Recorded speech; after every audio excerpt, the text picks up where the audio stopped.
A single creature crawled into China's rice paddies and put the country's food supply on the line. Farmers sprayed poison across entire provinces. They crouched in flooded fields at sunrise, picking the invaders off by hand, one at a time. Nothing worked. Here's the strange part. Chinese cooks are famous for turning invasive species into dinner. Snakeheads, crayfish, even destructive crabs. Someone always finds a way to put them on a plate. This time, almost no one did. And every single night, while farmers slept, thousands more eggs hatched along the muddy banks of the rice fields. Within a few short years, this thing had crossed 20 provinces. Then it kept going, sweeping across the rest of Asia.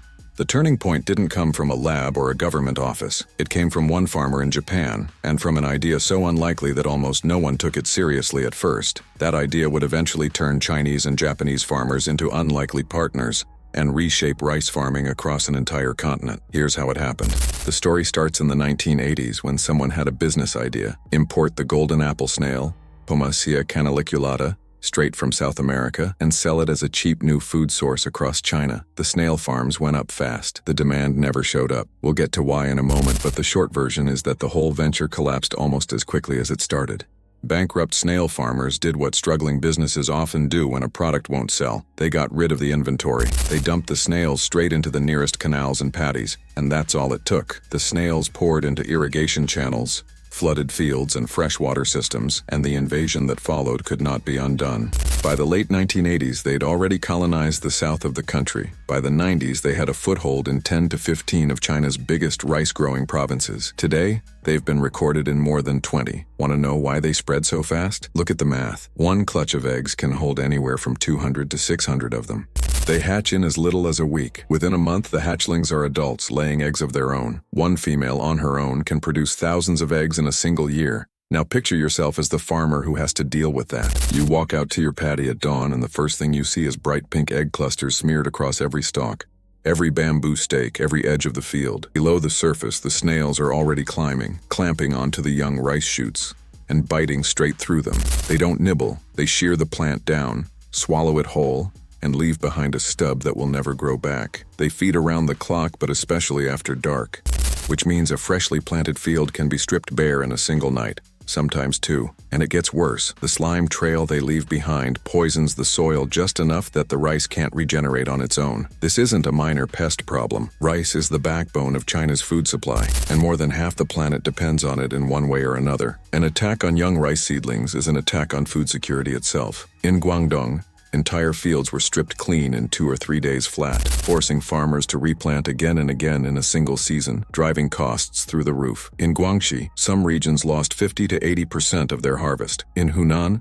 average losses sat between 30 and 50%, and in the worst-hit spots, farmers lost more than 70% across hundreds of thousands of acres. The first weapon farmers reached for was chemistry. In places like Guangdong and Guangxi, molluscicides went straight into the paddies. These are brutal chemicals, toxic enough to cause acute poisoning in people and animals alike, with symptoms ranging from coughing and breathing trouble to vomiting, seizures, even death. You'd expect that kind of firepower to end the problem outright. Instead, after every round of spraying, fish turned belly up across the water. Frogs vanished. Crabs and nearly everything else living in the paddies died off with them. The poison didn't stay put either. It drained into irrigation canals, seeped into local streams, and eventually reached drinking water. And the snails? Their eggs sat safely above the waterline, glued to stems and stakes where the chemicals never touched them. They kept coming back, so people switched to doing it by hand. In Hunan, farmers went out at first light, bent double over the water, plucking snails one by one and scraping egg clusters off every surface they could reach. But a single hectare of paddy can hold millions of these things, and one person, working flat out for a full day, might clear a few thousand. Do the math on that gap. It's not close. One good rain later, the population explodes right back to where it started. Some tried baited traps made from leaves. They caught a handful of adults. The eggs were untouched everywhere, waiting. Then somebody floated an idea. What if we just ate them? A few street vendors actually tried it, stir-fried with chili, or boiled down thoroughly. But there was a catch. Undercooked, these snails can carry the parasite that causes angiostrongyliasis, and cases of infection did show up, bringing fevers, splitting headaches, and in some instances neurological damage. On top of that, the meat itself is tough, slimy, and strong-smelling, nowhere near as pleasant as native snail species people already knew and liked. Add in the image of a creature hauled out of a filthy paddy, and demand for snail as dinner never took off. And even if it had, there was a hard ceiling on how many snails humans could physically eat in a season. It could never outpace how fast they bred. Just when it looked like there was no way forward, the answer showed up in the last place anyone expected, not in a research paper, but in ordinary farming habits that had existed for generations. Across the Yangtze Basin and the Pearl River Delta, farmers had long made a habit of turning ducks loose in their paddies after harvest, or letting them wander through during the growing season. The reasoning was purely practical. Ducks eat leftover grain, ducks eat bugs, ducks save you money on feed. Nobody was thinking about snails. But in Guangxi, some farmers started noticing something odd. Fields with ducks running through them had noticeably fewer snails within a matter of weeks. Not a small dip, but in some cases the snails were nearly gone. The rice in those same fields looked stronger, showed less bite damage, and had fewer insects too. Because this wasn't a research project, it was just something farmers stumbled into. Nobody had an explanation ready. The news traveled the old-fashioned way, neighbor to neighbor, market stall to market stall, one relative mentioning it to another. Your neighbor put ducks in their field and suddenly their rice looked better than yours. That was enough. Word spread from village to village, and slowly, more farmers started trying it themselves. Even so, it stayed small scale, a local trick rather than a real solution. And meanwhile, the snail kept marching outward, into Vietnam, Indonesia, the Philippines. It never needed a visa, moving water, a shipment of goods, a few eggs stuck to a plant cutting. That's all it ever needed to start a fresh invasion somewhere new. And everywhere it landed, people reached for the same three tools: poison, traps, bare hands. And everywhere the result was the same: failure. Except in Japan. There, the story bent in a different direction, not because scientists cracked the code first, and not because Japan had some technological edge. It happened because one farmer started asking a different kind of question. His name was Takao Furuno, working his land in the Kyushu region. This was the 1970s and 80s, and Japanese agriculture was in the middle of a slow-motion breakdown. Post-war farming had leaned hard on pesticides and synthetic fertilizer. Yields climbed at first. Then the soil started to stiffen, waterways grew polluted, costs kept climbing, and shoppers started losing faith in what was actually in their food. Sound familiar? A system that looks efficient on the surface while quietly eating itself from the inside. Furuno wasn't a researcher. He was just paying close attention. He noticed that ducks in his paddies weren't just pecking at bugs, they seemed to be doing something bigger. So he decided to test that hunch properly. His early attempts were a mess. Released the ducks too soon, and they devoured the young rice along with everything else. Released too many, and they tore up the whole paddy, killing off large patches of the crop. Left unmanaged, the whole arrangement fell apart. Most people would have quit right there. He didn't. After years of trial and error, he engineered a controlled method he called Aigamo. The ducks themselves weren't ordinary farmyard birds. They were a cross between wild and domestic stock, tough enough to handle life in a paddy but still manageable. And the real breakthrough wasn't the duck breed at all. It was the timing and the system around it. He worked out that ducks should go in once the rice stood 4 to 6 inches tall, big enough to survive being nibbled. Stocking density landed somewhere around 150 to 300 ducks per hectare. They stayed in the field for 6 to 8 weeks, then came out before the rice began to head, so they wouldn't damage the grain itself. It sounds simple laid out like that. In reality, it was the product of dozens of failed attempts refined into something that actually worked. And the results weren't just decent.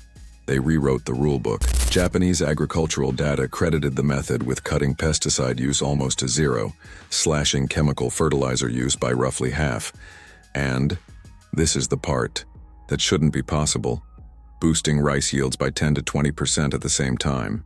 Fewer chemicals, higher yields. The two things everyone assumed couldn't happen together. But the real value of this system wasn't only in the numbers. Picture standing in one of these paddies. Ducks moving constantly, stirring the mud, pumping oxygen down toward the roots. They hunt down golden apple snails and their eggs, along with leaf folders and plant hoppers, the exact pests that had once wiped fields out completely. Their droppings feed the soil, so synthetic fertilizer becomes unnecessary. And on top of the rice harvest, the farmer walks away with duck meat and duck eggs too. Costs dropped by roughly 30 to 40%. Free-range paddy ducks fetch 20 to 30% more at market than factory-raised birds, since the meat came out leaner and firmer. And the land itself started healing, Cleaner water and the slow return of fish, frogs, and other small creatures that chemical spraying had erased. This wasn't a clever farming trick. It was a working ecosystem, with people simply setting the pieces in the right places and letting nature take it from there. And just like the golden apple snail before it, the Aigamo method didn't stay put. It traveled to South Korea, made its way to China, and spread on through Southeast Asia. Places that had spent years losing to this snail with no real answer finally had one. Once word of the Japanese method reached China, the response wasn't hesitant. Vietnam, the Philippines, and Indonesia picked it up too. But let's stay focused on China, because what officials there found was something genuinely new. Instead of chemical mist drifting over the paddies, hundreds of ducks now moved through the water, snapping up snails and egg clusters as they went, not in a handful of test plots, but across entire regions. Zhejiang, Jiangxi, Hunan, Guangxi, the very provinces that had been ground zero for the invasion. In Zhejiang, the data was striking. Chemical fertilizer use fell by about 30%, and the harvest itself? It didn't shrink, it grew by 10 to 15%. Lower costs, fewer chemicals, bigger yields. A few years earlier, hardly anyone would have believed you. In Jiangxi, the payoff went beyond saving the crop.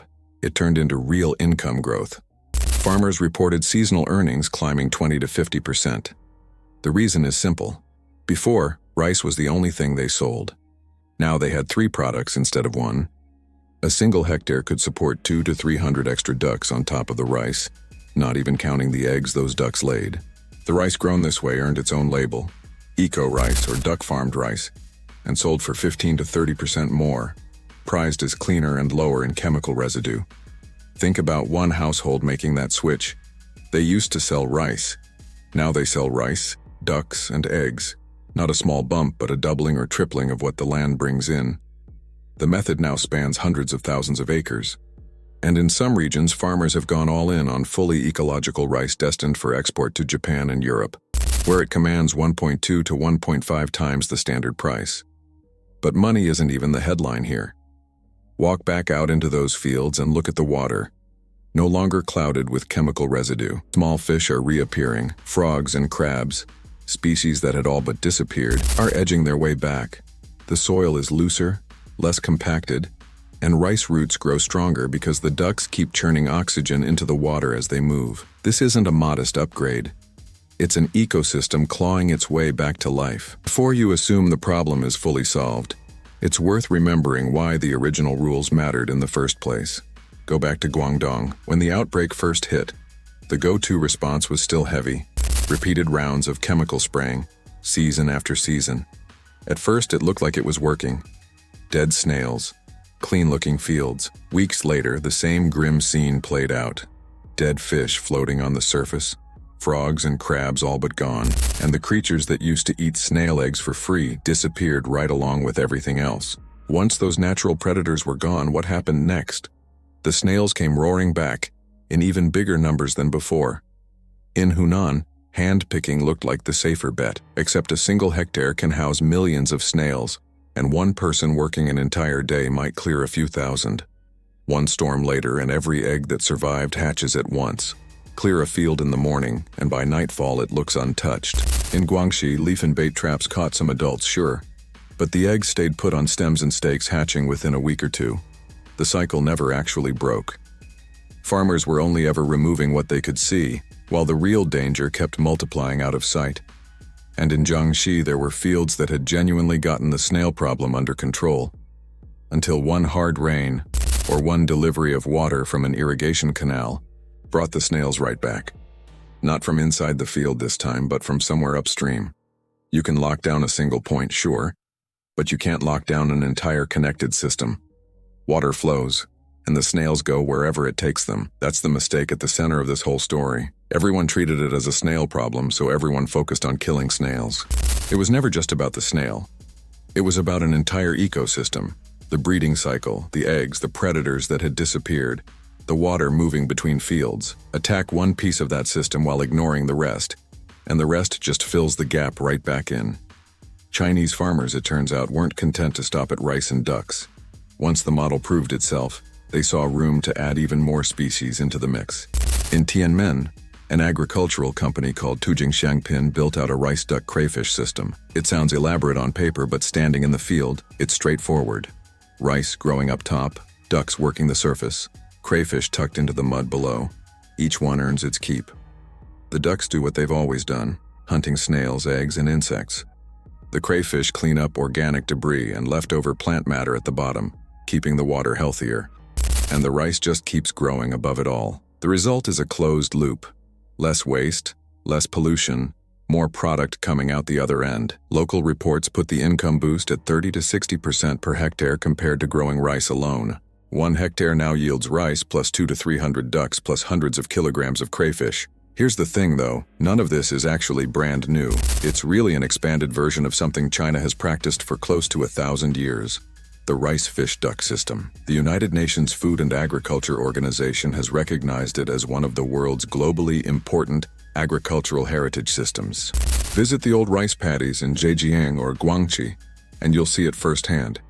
Fish below the surface, ducks moving across the top, rice rising above all of it, sharing the same patch of ground. That said, none of this comes without real risk. Rural labor is thinning out as younger generations move to the cities. Modern farming technology, for all its speed, quietly pulls people back toward chemical-heavy methods because they're simpler to manage. The market for this style of farming, and the industrial scale-up needed to grow it, remains limited. And climate change, heavier storms, flooding, shifting temperatures, is straining the natural rhythm the whole system depends on. So experts and local governments are pushing for solutions. Protected zones for traditional farming methods, dedicated research centers, hands-on technical support for farmers, and pairing the model with agricultural tourism to add another income stream. In some regions, these paddies have turned into destinations in their own right, where visitors come not just to buy rice but to see the whole living system for themselves. In the end, this was never really a story about one invasive snail or one clever trick involving ducks. It's proof of something bigger. Nature doesn't need us to fix it. It already carries its own mechanisms for balance, if we're willing to let it work. Out of fields that were nearly destroyed, China built something that didn't just rescue its rice. It created a sustainable model that spread across an entire continent. So here's the question worth sitting with. Have we leaned so hard on technology that we forgot nature already had the answer? Drop your take in the comments and subscribe if you want more stories about the times nature solved a problem no one saw coming.